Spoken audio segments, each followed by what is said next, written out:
광주에 올해 들어 첫 폭염특보가 내려진 가운데 전남 지역은 폭염특보가 확대되고 있습니다. 오늘 낮 최고 기온은 광주가 33.5도, 담양 33.9도, 광주 전남 대부분 지역의 낮 최고 기온이 30도를 넘었습니다. 광주 지역에 16일째 폭염특보가 이어지는 가운데 밭일을 하던 80대 어르신이 쓰러져 숨졌습니다. 광주와 전남 지역에 내려졌던 폭염특보가 44일 만에 해제됐습니다. 광주지방기상청은 오늘 오후 5시를 기해 광주와 전남, 나주, 장성, 영광 등 14개 시군에 내려졌던 폭염주의보를 해제했습니다. 다만 곡성과 구례, 화순 등 전남 8개 시군에는 아직 폭염주의보가 내려져 있어 온열 질환에 주의해 줄 것을 기상청은 당부했습니다. 올여름 이어진 역대급 무더위로 각종 기상 기록이 갱신됐습니다. 광주의 8월 평균 기온 역시 28.5도로 최악의 더위로 꼽혔던 2018년에 28.4도를 넘어서 역대 가장 더운 해로 이름을 올렸습니다.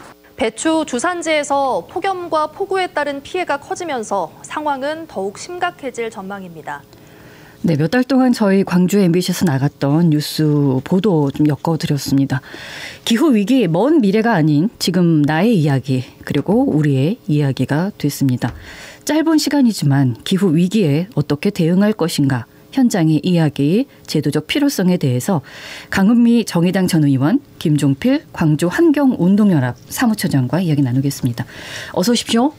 네, 안녕하세요. 반갑습니다. 아, 뉴스를 이렇게 모아서 들으니까 무섭네요. 네. 기후가 장난이 아니구나 싶은데 사무처장님은 국회에 있다 오셨습니까? 네, 오늘 국회 다녀왔는데요. 예. 어찌 보면 이 그 기후 위기 문제하고 연결될 수 있는 밀접한 게 에너지 부분에서 네. 우리나라가 어디에 중점을 두고 에너지 시스템을 줄 거냐라는 부분과 연결된 부분이라고 생각이 드는데요. 지금 한국에는 이제 많은 핵발전소가 있습니다. 그 중에 이제 수명이 다 된 핵발전소들이 있는데 이 정부 들어와서 그 수명이 다 된 핵발전소를 좀 연장해서 계속 사용하겠다라고 하는 지금 중요한 결정 과정들에 있어서 네. 그런 결정들이 과연 옳으냐 그리고 그런 걸 선택했을 때 어떤 문제점들이 있고 어떤 과정을 거쳐야 되는지 그런 것들을 한번 살펴보는 토론회가 있어가지고요. 네. 거기 다녀왔습니다. 아, 오늘 저희 핵발전소 문제 다뤘어야 됐네요. 다음에 좀 다뤄주시면 네, 기꺼이 함께 하도록 하겠습니다. 네, 두 분 모시고 다음에 또 핵발전소 관한 이야기 나누겠습니다. 오늘은 앞서 들으셨던 것처럼 컷 내용 기후 이야기 나누겠습니다. 의원님도 너무 여름에 더웠다. 추석 때도 너무 힘들었다. 그때 말씀을 하셔서 어떻게 느끼고 계십니까? 네, 제가 원래 더위를 잘 안 타는 편이에요. 네. 아, 그런데 너무 더워가지고 정말로 점점 집에서 입는 옷들이 짧아지고 그래도 안 되니까 에어컨이나 선풍기를 틀고 잠잔다는 걸 생각도 못 하는데 네. 실은 그게 없으면 이렇게 수면이 안 될 정도의 상황. 네. 그렇게 된 것 같아서 맞아요. 정말 덥긴 하구나. 네. 우리 시어머님이 저한테 같이 사는 시어머님께서 네가 더워하는 거 보니까 정말 덥긴 한 것 같다 이렇게 말씀하시더라고요. 원래 마른 사람들이 약간 더위를 덜 느끼거든요. 네, 그렇죠. 네. 이 올여름 정말 더웠습니다. 지금도 아침 저녁은 좀 선선하긴 한데 낮에는 오늘도 덥더라고요. 오늘도 30도, 내일 또 30도, 일요일 날 29도, 월요일 날 28도 이렇게 참 9월 말까지는 그렇고 10월 달에 갑자기 또 선선해지는데요. 네, 지금이 오늘이 9월 27일이란 네. 말이죠. 지금 온도가 그렇다는 거 아닙니까? 네, 한낮 기온이 그렇습니다. 예. 김종필 사무처장님은 더위를 좀 타시죠? 네, 많이 탑니다. 또 보신 분도 계시겠지만 네. 좀 살이 좀 있어서 아니요. 그런 이야기는 아니었습니다. 네. 네, 남성분들은 여름을 더 타더라고요. 왠지. 네. 올여름 너무 힘들었습니다. 그리고 제가 또 환경운동 하다 보니까 또 보이는 눈이 있어서 집에 에어컨이 없거든요. 그래서 진짜요? 네. 올 한 해는 심각하게 설치해야 되나라고 하는 그런 심각한 고민을 하다가 아무튼 지금 여기까지 잘 버티고는 있습니다. 네. 의원님, 환경운동 하려면 에어컨도 집에 있으면 안 됩니까? 네. 안 됩니까? 아니요, 그러지는 않은데요. 그러지는 않을 것 같습니다. 네. 너무 심각해서 올여름은 살고 봐야죠. 알겠습니다. 가격을 보면 알 수 있을 것 같습니다. 작년에 금사과라고 했고요. 지금 금배추 아십니까? 네네. 가격에 대해서 그뿐만이 아니고 뭐 애호박이라든가 야채 가격 보고 저 깜짝 놀랐습니다. 기후 때문이죠. 네, 그렇습니다. 네. 그러니까 기후 변화의 가장 영향이 큰 분야가 농업인데 이제 실제로 이번에는 이제 폭염이라고 하는 것 때문에 눈에 띄는 건데 실제로 한파, 폭설, 홍수 이런 것들 때문에 정말 오래전부터 좀 지속적으로 농업은 피해를 보고 있습니다. 네. 그러니까 지금 금사과 일대는 실제로 한파 그 초봄에 막 한파가 있어서 꽃이 다 떨어지고 막 이런 문제가 같이 겹쳐서 그랬거든요. 네. 그러니까 이렇게 같이 그래서 이제 요즘은 이상 기후로 농산물이 치솟는 기후 인플레이션 뭐 이런 네. 이야기까지 나오고 있더라고요. 네. 좀 덧붙이면 또 청취자분들께서 기억하실지 모르겠지만 한때 양상추나 이런 것들이 좀 토마토 양상추 수급이 안 돼서 유명한 프랜차이즈 샌드위치 가게랑 햄버거 가게 그 토마토나 양상추가 안 들어가서 판매가 된 적도 있어요. 언제요? 그게 한 2년 정도 됐고요. 그 뒤로 보시면 또 파테크라 해서 대파 가격이 한 달에 막 10,000원 넘고 그래가지고 그걸 직접 심어서 또 베란다에서 키워서 재테크한다라고 해서 파테크라는 그런 얘기 있었죠. 용어도 네네. 있었고요.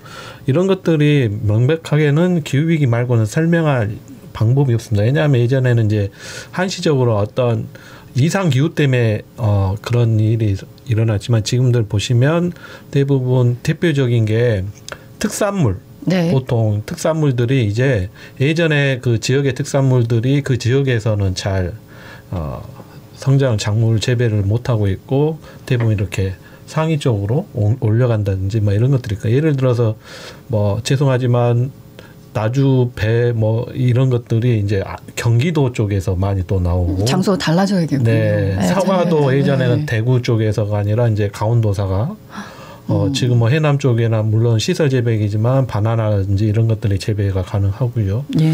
이런 것들이 조금 많이 변화를 보이고 있고 예전에는 뭐 절기에 맞춰서 작물을 재배하고 뭐 이런 것들이 있었지 않습니까? 근데 이런 것들이 제때 이제 들어맞고 있지 않아서 아마 앞으로 이런 작물 기술이라는 이런 것들이 매우 좀 크게 영향을 미치지 않을까 생각이 듭니다. 그러니까 이제 이것에 대해서는 그러니까 기후 변화로 실제로 자연재해도 일어나지만 요번에 병해충 엄청 심각하다고 하거든요. 네, 맞아요. 네. 거기다가 이제 물 부족, 그다음에 그러면 생산성 감소하고 품질 저하되고 농산물 전반적으로 이쪽에서 수급이 불균형 한 가지만 되는 게 아니라 여러 가지가 수급 불균형되면서 물가 폭등이 일어나고 그리고 다시 수입해 오고 네. 막 이런 그러니까 잘못된 것들이 계속 반복되는 상황이라 지금은 그냥 배추가 부족해? 그러면 중국산 수입해오지 이런 게 아니라 종합 대책을 세워야 될 상황이고요. 특히 이제 이런 온난화에도 적응할 수 있는 품종, 그다음에 재배 기술도 좀 바꿔야 되는 상황이어서 어쨌든 이게 이제 채소값을 뭐 너무 높아서 문제이기도 하지만 진짜 식량 안보 차원에서도 국가가 경각심을 가져야 된다 이런 이야기들이 나오고 있습니다. 뭐 가격이 비싸면 안 먹으면 되지. 뭐가 불편하면 안 하면 되지가 아니라 이거는 우리가 일상적으로 매일 섭취해야 되는 이런 농업하고 또 관계가 있고 우리가 살아가는 것하고 너무 밀접해 있기 때문에 그냥 놔둘 수가 없는 문제입니다. 일반 시민들께서는 이 기후 위기 어떻게 체감하고 계시는지 저희가 컷 담아봤습니다. 들어보시죠. 지금도 솔직히 어질어질한데 저희 같은 경우는 이렇게 햇빛을 한 장시간 받잖아요. 그러면은 이제 모자를 쓰고 있어도 어지러운 건 사실입니다. 많이 더웠죠. 우리는 돌아다니니까 많이 덥죠. 도로에서 열이 올라오니까 더 더운 것 같아요. 그냥 에어컨 없이는 도저히 못 자요. 식은땀이 줄줄 흘러서 하나에 2만 원이라는 어떤 그런 숫자에 이제 우리가 일반적으로 예전하고 너무 가격이 물가가 많이 올랐다는 느낌이 드는 거잖아요. 그 생활 물가라.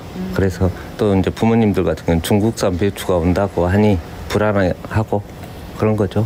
굉장히 더웠고 길었던 것 같아요. 그래서 저녁 시간대 돼도 이제 날씨가 좀 기온이 안 떨어지고 그러는 거 보면서 한 이맘때쯤 되면 좀 시원해져야 되지 않는가 싶은데 추석 때도 더웠고 이제 이랬으니까 그게 좀 여름 길다 생각했던 것 같아요. 그쵸. 네네. 에어컨 아무래도 많이 트니까 네 그런 부분도 또 있는 것 같고. 네. 예. 다들 똑같은 말씀하고 계시죠. 너무 더웠다, 너무 힘들었다. 그리고 이제 물가 우리가 얘기도 했고 힘든 것도 얘기했고 또 하나 걱정해야 되는 건 이렇게 힘든 시기에 야외에서 노동하시는 분들, 야외 노동자들 이건 생존하고 직결이 돼 있지 않습니까? 어떻게 보십니까? 그러니까 이제 정부에서는 이제 폭염 대비 여러 가지 지침을 내립니다. 네. 그런데 이제 우리가 주의해서 봐야 될 것은 가령 하청업체들은 비용이 정해져 있고 그다음에 공사 기간도 정해져 있어요. 네. 그런데 폭염이라고 일을 하지 않으면 그 노동자 인건비는 어떻게 할 것인지 그다음에 공사 기간이 늘어나면 그 늘어난 것에 대해서 누구의 책임으로 할 것인지 이런 문제에 대해서 명확하게 하지 않는 한 그 목구멍이 포도청인 예. 이런 노동자들은 힘들어도 일할 수밖에 없다는 이야기를 하시거든요. 네. 그러니까 이제 그런 면에서 실제로 더워도 일해야 되는 그리고 이제 지금은 야외에서 일하는 노동자의 뭐 온열 질환이 한 뭐 68%면 실제로 실내에서 일하는 노동자들도 온열 질환이 걸리는 상황이거든요. 네. 그런 어쩔 수 없이 일하는 노동자들에 대해서 그냥 그 뭐 이렇게 해도 되고 안 돼도 되는 그냥 공고를 벗어나서 구체적으로 비용 문제까지를 논의하고 그것에 대한 대안까지 내와야 진짜 대책이다 이렇게 좀 생각을 합니다. 개인의 문제는 절대 아니죠. 네, 이제는 그렇습니다. 더 이상. 네. 그리고 말씀하시죠. 네. 이게 그러니까 이제 사회적으로 공론화할 때가 됐다고 보고요. 그동안 뭐 노동이나 인권 측면에서 다뤄졌던 것들이 이제 기후 부분까지 이제 연계돼서 꼭 이런 부분은 좀 어떤 그 나의 일이 아니다고 해서 뭐 이렇게 외면할 게 아니라 말씀하신 것처럼 법 제도적으로 공론화해서 그걸 좀 확실하게 강제 뭐 제한 사항이라든지 이런 것들 두고 해야 될 것 같고요. 이제 이런 분들 이제 뭐 사회적 약자분들이 이제 노동자들 분들이나 야외에서 활동하는 분들 외에도 실질적으로 보면 지금 뭐 선진국이라는 캐나다가 이제 G7 선진국에 들어가잖아요. 한 2년 전에 거기 캐나다에서도 폭염이 와서 한 500분의 그 분들이 이제 사망을 했는데 네. 혼자 사시는 독거 노인분들이 돌아가셨다고 하시더라고요. 그런 것처럼 좀 사회적 약자를 어떻게 보듬을 것인가, 사회적으로 어떻게 케어할 것이냐가 매우 중요한 부분이어서 이거는 어떤 특정 사람이나 분야의 사람들이 이렇게 케어해서 할 부분이 아니고 사회 제도적으로 좀 확실하게 좀 보완을 해야 될 부분인 것 같습니다. 예. 이제 에너지 취약계층과 관련해서도 이렇게 더웠는데 실제로 에너지를 전에보다 덜 쓴 사람이 30%나 돼요.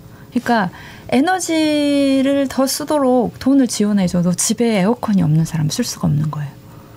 그게 정말 문제인 거고. 그래서 그 대책을 세우더라도 다른 나라들처럼 각 사람에 대해서 구체적인 방법을 제시해주지 않는 한은 네. 그 실제로 대책이 안 되는 상황에 대한 뭐 대책이 좀 있어야 될 것 같고.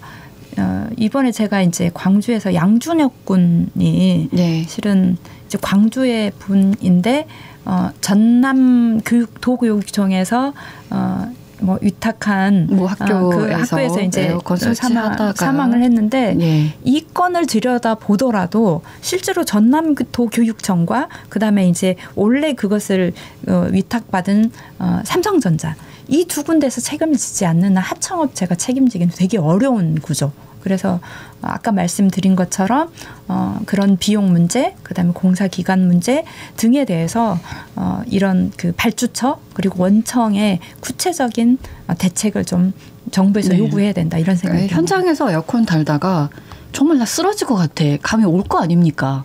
그럼에도 불구하고 계속 일을 할 수밖에 없는 지금 구조가 돼 있다는 것이 그렇습니다. 가장 문제인 거고 이게 그럴 때는 일을 잠시 멈춰도 되는 그런 안이 있어야 되는 거죠.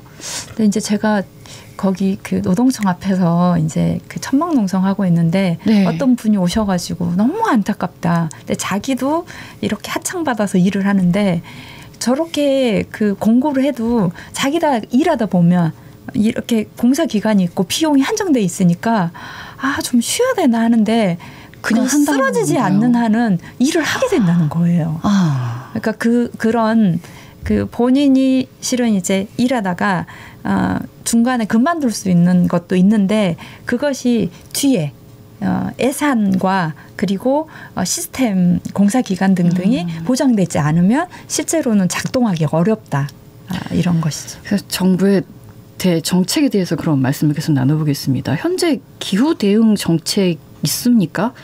하나 예를 들어보면 정부가 기후 대응하기 위한 댐 14곳을 건설하겠다라고 밝혔는데 전에 우리 4대강 사업을 이미 한 적이 있어서 환경단체에서는 이거 적절치 않다 지금 하고 있지 않습니까? 네, 실질적으로 보면 저희는 그 산으로 간 4대강 사업이라고 얘기를 하고 있고요. 예.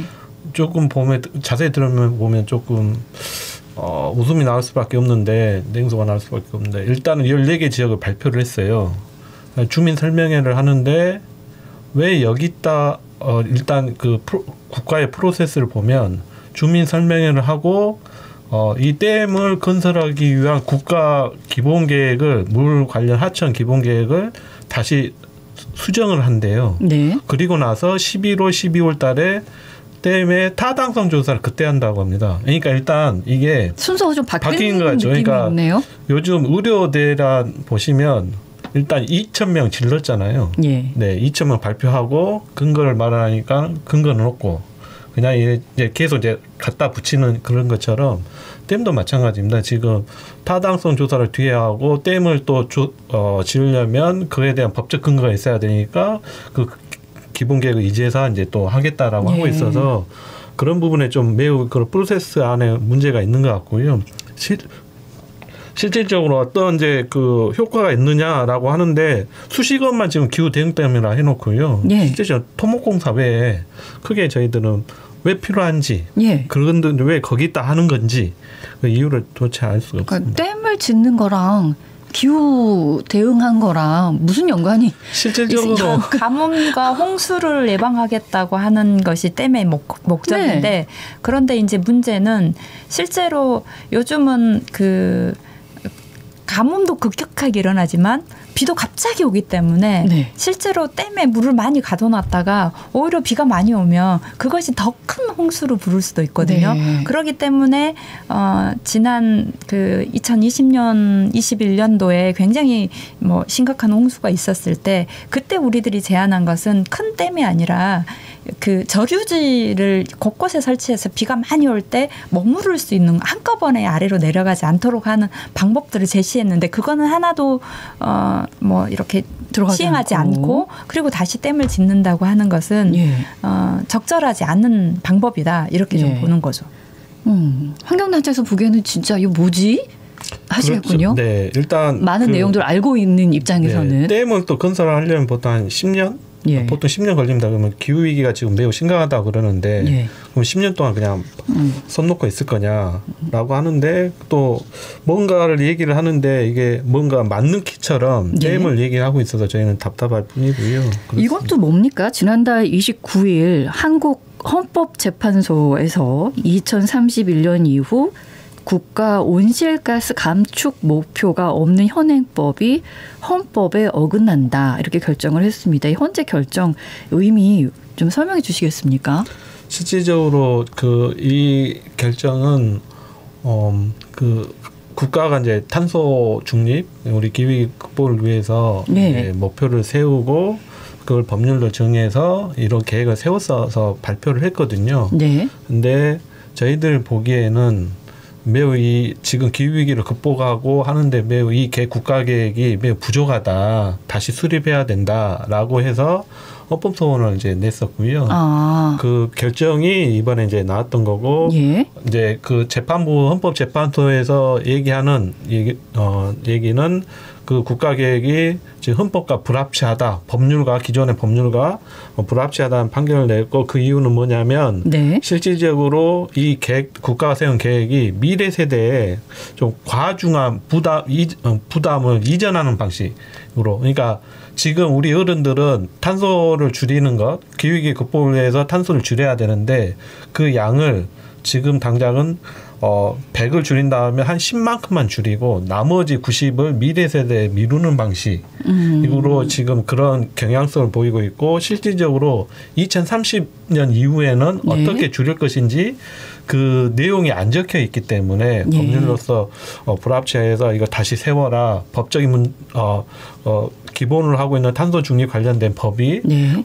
잘못되었기 때문에 그 법도 다시 개정을 해야 된다라고 네네. 하는 결정이 났었습니다. 강은미 의원님을 포함해서 정의당에서도 기후 문제에 엄청 많은 네. 관심을 갖고 있는데 많이 부족하대요. 뭘 더 세우고 있으십니까? 그러니까 이제 기후위기 대응을 위해서는 네. 실제로 이제 탄소 중립으로 가야 되지 않습니까? 네.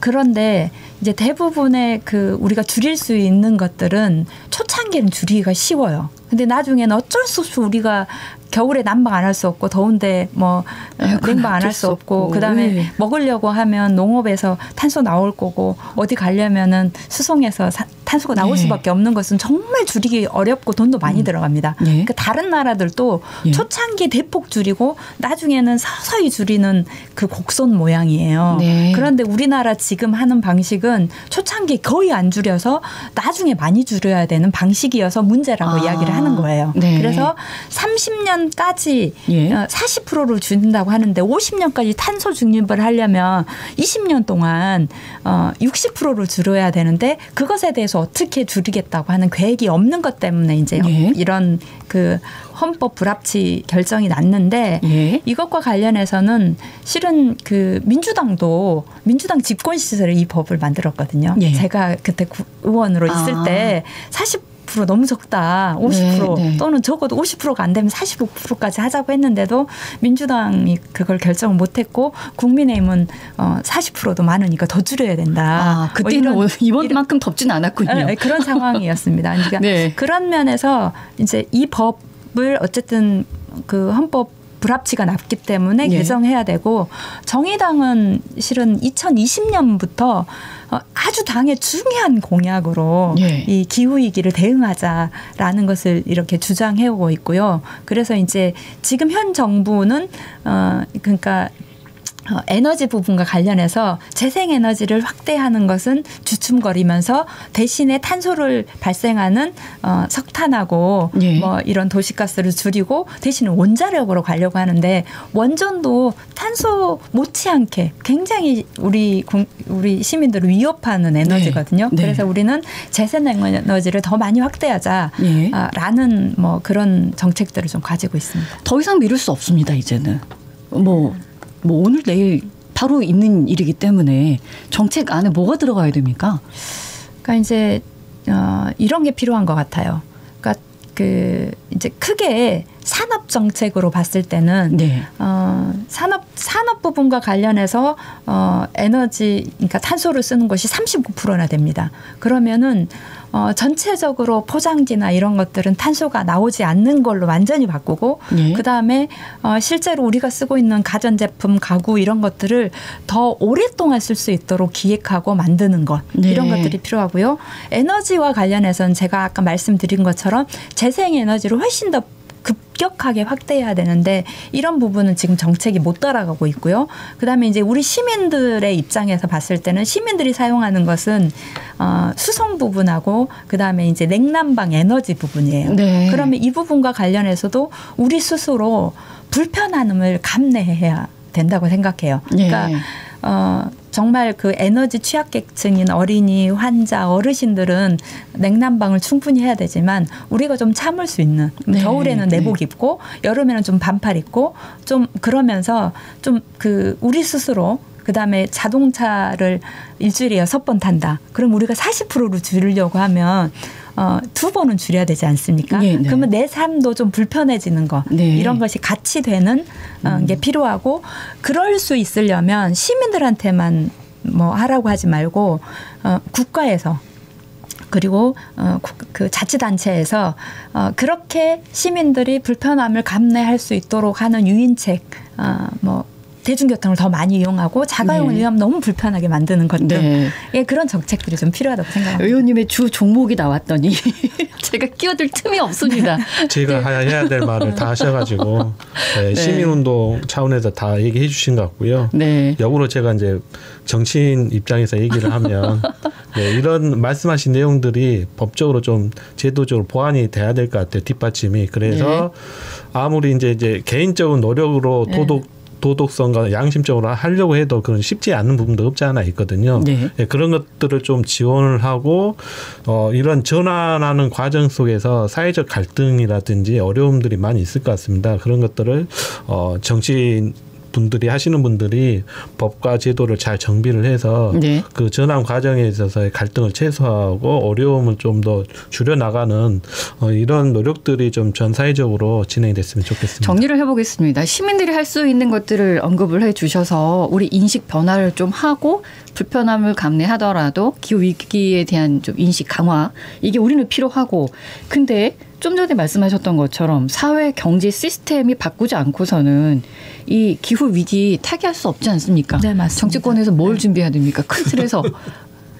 일단 지금 국회에 계신 분들 뭘 하셔야 됩니까? 헌재에서 불합치 판결을 받은 그 법을 빨리 개정하는 게 필요하고요. 그리고 이제 구체적으로 프로세스를 만들기 위해서 탄중위가 활동을 하고 있는데 거기에서도 실제로 이번 정부에서는 되도록이면 노력을 안 하고 30년에 가까운 정부가 더 많이 노력하도록 계획을 또 세웠어요. 그것도 아니죠. 그것도 아니죠. 그래서 이제 그런 법에 근거한 계획을 세울 때도 지금 현 정부가 할 수 있는 현재 할 수 있는 것들을 더 적극적으로 할 수 있는 구체적인 계획을 세우는 게 필요하고, 탄소 중립위원회라고 말씀하셨어요. 좀 더 힘도 실어줘야 할 것이고 지금 우리가 할게라는 변화가 있어야겠군요. 네. 그리고 이제 이거 외에도 말씀하신 것처럼 실제로 이제 그 뭐 산업 부분이나 그다음에 지역에서 그 산업이 없어지면서 피해보는 노동자나 지역 시민들이 있습니다. 이런 사람들이 부당하게 그 불이익을 당하지 않도록 정의로운 전환이 될 수 있도록 하는 정의로운 전환법이 만들어지긴 했는데 거기 안에 이들이 그 자기의 의사를 표현할 수 있는 방법이 없어요. 그래서 이제 거기도 조금 더 그런 다양한 피해를 볼 수 있는 노동자나 당사자들이 들어가서 구체적으로 그 피해를 최소화할 수 있는 방법들을 좀 찾는 게 필요하고요. 아직도 계속 나왔습니까? 저희 다음 코너가 하나 있는데 어찌하죠? 중요한 거 있으면 말씀해 주세요. 어쨌든 가장 크게는 이제 그 환경부만 할 게 아니라 산업부, 국토위 이런 곳이 전 부처가 함께 이 문제를 좀 더 구체적인 그 법률들을 만드는 게 필요하다 이렇게 생각합니다. 심각성을 우리 모두 일깨워야 될 것 같습니다. 오늘 말씀 고맙습니다. 네, 감사합니다. 언제 어디서나 내 손 안의 뉴스. 광주 MBC 뉴스 유튜브 구독으로 함께하세요.